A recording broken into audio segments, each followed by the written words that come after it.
এই মুহূর্তে দাঁড়িয়ে সবথেকে বড় যেটা প্রশ্ন, ধামাকাদার প্রশ্ন যেটা বলা যেতে পারে, যে 1 বছর হয়ে গেল, আরো একটা 5ই আগস্ট শেখ হাসিনা বাংলাদেশ ছেড়ে চলে এসেছেন, ঠিক দেখতে দেখতে 1টা বছর হয়ে গেল।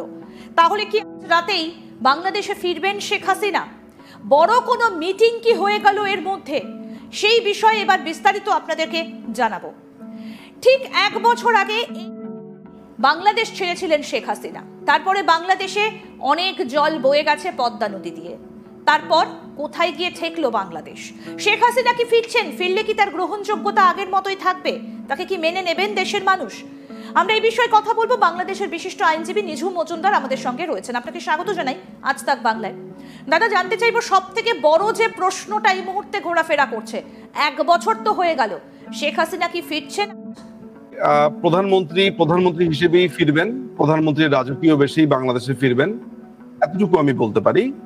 তবে সুনির্দিষ্টভাবে এর কথা তো নাই, এবং কালকেও কিনা বা 1 সপ্তাহের মধ্যে কিনা সে কথা আমি আপনাকে বলতে পারবো না। তবে আমার ধারণা যে মেরুকরণ হচ্ছে, যে ভেতরে এই এদের যা অবস্থা, অর্থাৎ এই দখলদার বাহিনী, টোকাই বাহিনীদের যা অবস্থা, সেটার ফলশ্রুতিতে আমি পরিষ্কার করে বলতে পারি যে মাননীয় প্রধানমন্ত্রীর ফেরার সম্ভাবনা এবং সেই কাছাকাছি যে সময়টা, সেটা কাছাকাছি এসে পৌঁছেছে।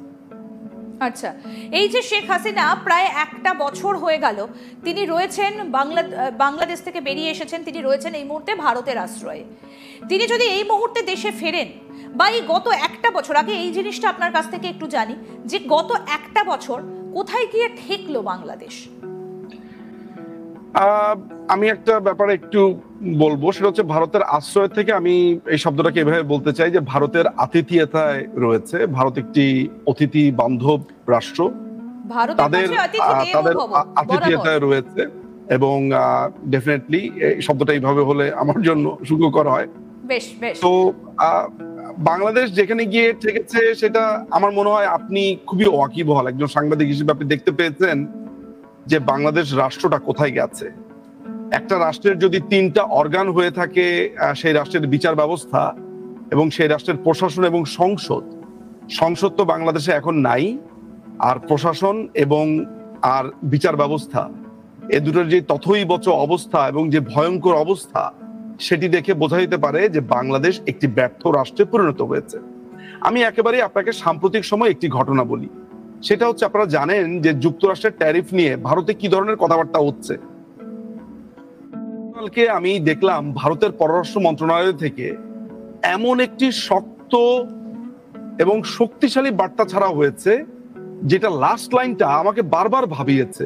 সেখানে বলেছে যে ভারত ঠিক সেই ব্যবস্থাই নেবে যেই ব্যবস্থা তার নাগরিকদের জন্য সঠিক।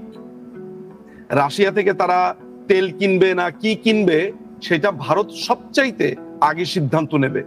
অর্থাৎ একটা রাষ্ট্রের মেরুদণ্ড কতটা সোজা হলে এইভাবে কথা বলতে পারে। ঠিক অপরদিকে আপনি বাংলাদেশকে দেখেন, একটা নন ডিসক্লোজার এগ্রিমেন্ট করেছে, যেটা চোরের মতো এটা গোপন রাখতে চেয়েছিল, ভেবেছে এইটা আমরা কখনোই জানতে পারবো না। অথচ ইন্দিরাজি, আপনি দেখেন আমাদেরকে গত 54 বছর ধরে শুনে আসতে হয়েছে যে ভারতের সাথে নাকি আমরা অনেকগুলো গোপন চুক্তি করেছি। আমরা নাকি ভারতের সাথে খালি গোপন চুক্তি করি এবং আমরা নাকি এগুলো দেখাই না। আজকে 1 বছর হয়ে গেল, ভারতের সাথে একটিও গোপন চুক্তি বা সারা পৃথিবীর কারোর সাথে আমরা কোনো গোপন চুক্তি করেছি এটা দেখাতে পারিনি। দেখুন, আজকে সেই গোপন চুক্তির ভেতরে আমি এই মাত্র এগুলো পড়ছিলাম, সেখানে লেখা আছে যে বাংলাদেশ তার দেশের আইন কেমন বানাবে সেই গোপন চুক্তির ভিতরে আইন পর্যন্ত লিখে দিচ্ছে আমেরিকা। বলে দিচ্ছে যে চায়না থেকে ওই পণ্য কেনা যাবে না, এই পণ্য কেনা যাবে না, এই জায়গাতে যাওয়া যাবে না, ওই জায়গাতে যাওয়া যাবে না। বর্ডারে বাংলাদেশ কিভাবে অ্যাক্ট করবে, বাংলাদেশ কিভাবে তার ট্যাক্স নেবে, বাংলাদেশ কিভাবে একজন কর্মকর্তা কিভাবে ইপিজেডে এসে পর্যবেক্ষণ করবে, সেইটা পর্যন্ত বলে দিচ্ছে। অর্থাৎ একজন পর্যবেক্ষক, একজন ইন্সপেক্টর যখন ইপিজেড গুলোতে পরিদর্শন করতে আসবে, সে কোনো ঘোষণা ছাড়াই যাতে আসতে পারে এবং সে যেন যে কোনো ধরনের আইনগত ব্যবস্থা নিতে পারে, সেইটার প্রভিশন রাখার জন্য মার্কিনীরা নির্দেশ দিয়েছে। অর্থাৎ বাংলাদেশের আইন প্রণীত হবে আমেরিকার নির্দেশের মাধ্যমে। গত 1 বছরে বাংলাদেশ তার সার্বভৌমত্ব এইভাবে বিকিয়ে দিয়েছে। আমি এই প্রশ্নটা দাদা আপনার কাছে রাখতে চাইছিলাম, যে শেখ মুজিবের বাংলাদেশ, শেখ হাসিনার বাংলাদেশ, গত 1 বছরে কি সেটা পুরোপুরি আমেরিকার বাংলাদেশ হয়ে গেল? একদম একদম। আমি আপনাকে একটা তাজা খবর দেই, আপনার মনে হয় এই খবরটা ইম্পর্টেন্ট হবে। এটা গত 3 সপ্তাহের ভেতরের খবর। আমেরিকার একজন বিদায়ী সেক্রেটারি আছে, তার নাম হচ্ছে ম্যাথিউ বে। আপনি ইন্টারনেটে সার্চ করলে তাকে পাবেন, ম্যাথিউ BEH, ম্যাথিউ বে। এই ম্যাথিউ বে চলে যাচ্ছে আফগানিস্তানে, আর হয়তোবা অল্প কিছুদিন আছে, অন্য একজনের উপরে দায়িত্ব দিয়ে যাচ্ছে। যার উপরে দায়িত্ব দিচ্ছে আমি তার নামটা এখন বলছি না। একে বলা হয়ে থাকে, এ হচ্ছে এই আমেরিকান এমবাসিতে একজন CIA এর এজেন্ট। বাংলাদেশে তাকে উনি বলা কি হয়ে কাজ থাকে- করছেন? এই CIA এর জি? এজেন্ট বাংলাদেশে কি কাজ করছেন? CIA এর এজেন্ট, সেখানে সে অন্য একটা রূপে, অর্থাৎ সে ধরেন রাজনৈতিক সেক্রেটারি, ফার্স্ট সেক্রেটারি, এই নাম দিয়ে সেইখানে আছে। মূলত আচ্ছা। সে CIA এর হয়ে কাজ করে। আচ্ছা, এই লোকটি বাংলাদেশের রেজিম চেঞ্জে অতপ্রতভাবে জড়িত ছিল আপনার এই ডোনাল্ড লু এবং পিটার হাসের সাথে। এবং সে গত 2 সপ্তাহ 3 সপ্তাহের ভেতরে বিভিন্ন মানুষকে যে ভয়ঙ্কর সমস্ত কথাবার্তা বলেছে, যে তারা সিদ্ধান্ত নেবে যে বাংলাদেশের শাসন ক্ষমতাতে কে আসবে। আচ্ছা। তারা বিএনপিকে বলছে যে তারেক রহমানকে ছাড়া বিএনপিকে ভাবতে হবে। আওয়ামী লীগের তো প্রশ্নই আসে না। জামাতে ইসলাম এবং এনসিপির সমন্বয়ে এবং অন্যান্য কয়েকটা সমমনা পার্টির থেকে তারা কয়েকজন এমপি বানিয়ে তারা সরকার চালাবে। কেন চালাবে জানেন? কারণ ভারতের পাশে তারা একটি বেস বানাতে চায়। এই কোয়াডের নিয়ন্ত্রণের কথা বলে ভারতের পাশে তারা একটি সামরিক ঘাঁটি বানাতে চায়। তাদের যদি একটি পুতুল সরকার না থাকে তাহলে সেটা সম্ভব না। আমি যে আপনাকে কথাগুলো বলছি, টুকে রাখেন, আমার কথা সত্য না মিথ্যা আপনি কিছুদিনের মধ্যেই টের পাবেন। বাংলাদেশের প্রশাসন এখন চলছে সম্পূর্ণ আমেরিকার প্রেসক্রিপশনে।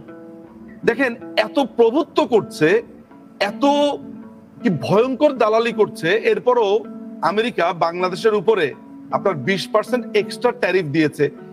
আপনারা জানেন যে বাংলাদেশ এখন যে ট্যারিফটা ছিল এটার আগে 15% ট্যারিফ দিত, ট্যাক্স দিত। মানে এটা বন্ধুত্বের জন্য এক্সট্রা 5%, না এক্সট্রা 20%, তাহলে সবকিছু মিলে 35%। মানে যে কোনো পণ্যে এখন আমরা 35% দিব। তাহলে আপনি বলেন তো সেটা ঢেউ কোথায় এসে লাগবে? বাংলাদেশের মানুষের গায়ে দুর্ভিক্ষের আঁচ লাগতে যাচ্ছে। এবং আমি আপনাকে আরেকটা কথা বলে দিচ্ছি যে বাংলাদেশে গৃহযুদ্ধ শুরু হবে, খুব অচিরেই শুরু হবে। এটা কি শুরু হয়নি এখনো অবধি? গৃহযুদ্ধ শুরু হবে বলছেন, গৃহযুদ্ধ হচ্ছে বিভিন্ন জায়গা থেকে তো খবর আসছে যে না, আমি কিন্তু বলেছি যে গৃহযুদ্ধ শুরু হয়ে গেছে অলরেডি। আমি আপনার প্রোগ্রামেই বলেছি। কিন্তু আমি যেটা বলেছি যে সোমালিয়া বা আফ্রিকান বিভিন্ন কান্ট্রিতে, সিরিয়াতে, সোমালিয়াতে, ইয়েমেনে যে গৃহযুদ্ধগুলো আমরা দেখেছি, অস্ত্রের সংঘাত, সেই অস্ত্রের সংঘাত হবে।